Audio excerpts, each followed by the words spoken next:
Bashar al അസദിനെ പുറത്താക്കുന്നതിൽ പങ്കുവഹിച്ച മുഹമ്മദ് അൽ ബഷീറിനെ ഇടക്കാല പ്രധാനമന്ത്രിയായി സിറിയൻ വിമതസേന പ്രഖ്യാപിച്ചതിന് പിന്നാലെ ഇസ്രയേൽ സൈന്യം തലസ്ഥാനമായ ദമാസ്കസ് വളഞ്ഞിരിക്കുകയാണ്.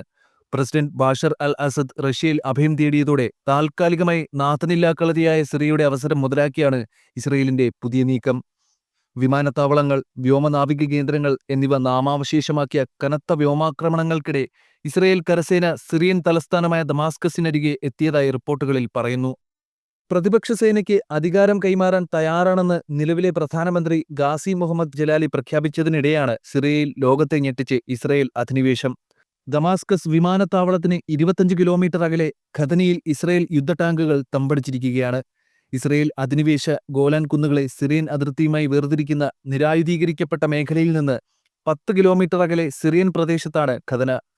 തെക്കൻ സിറിയയിൽ ഖുനൈത്ര ഗവർണറേറ്റും ഇസ്രയേൽ പിടിച്ചിട്ടുണ്ട്.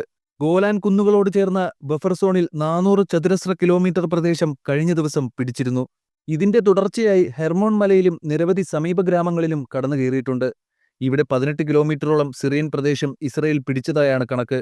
ലെബനൻ അതിർത്തിയോട് ചേർന്ന സിറിയൻ പ്രദേശങ്ങളിലും ഇസ്രയേൽ കടന്നുകയറ്റം നടത്തുന്നതായി ബെയ്റൂട്ട് ആസ്ഥാനമായ മയാദീൻ ടിവി റിപ്പോർട്ട് ചെയ്തു. 1974-ലെ ഉഭയകക്ഷി ധാരണകൾ ലംഘിച്ചാണ് വൻ കടന്നുകയറ്റം. എന്നാൽ കടന്നുകയറ്റ വാർത്തകൾ ഇസ്രയേൽ നിഷേധിച്ചിട്ടുണ്ട്. തുടർച്ചയായ 3-ാം ദിനത്തിലെ ആക്രമണങ്ങളിൽ സിറിയൻ സേനയ്ക്ക് കീഴിലുണ്ടായിരുന്ന യുദ്ധവിമാനങ്ങൾ, യുദ്ധക്കപ്പലുകൾ, സൈനിക താവളങ്ങൾ, ആയുധ നിർമ്മാണ സംഭരണ കേന്ദ്രങ്ങൾ എന്നിവ പൂർണ്ണമായും തകർക്കപ്പെട്ടതായാണ് റിപ്പോർട്ട്. തലസ്ഥാന നഗരത്തോട് ചേർന്ന മസ വ്യോമതാവളം നാമാവശേഷമാക്കപ്പെട്ടവയിൽ പെടും. 300-ലേറെ വ്യോമാക്രമണങ്ങളാണ് 2 ദിവസത്തിനിടെ ഇസ്രയേൽ ബോംബറുകൾ സിറിയയിലുടനീളം നടത്തിയത്.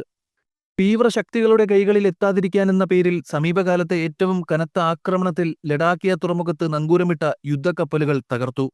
ഇവയിലുണ്ടായിരുന്ന കപ്പൽവേധ മിസൈലുകളും തകർത്തിട്ടുണ്ട്. അതിനിടെ മാർച്ച് 1 വരെയാകും ഇടക്കാല സർക്കാർ കാലാവധി.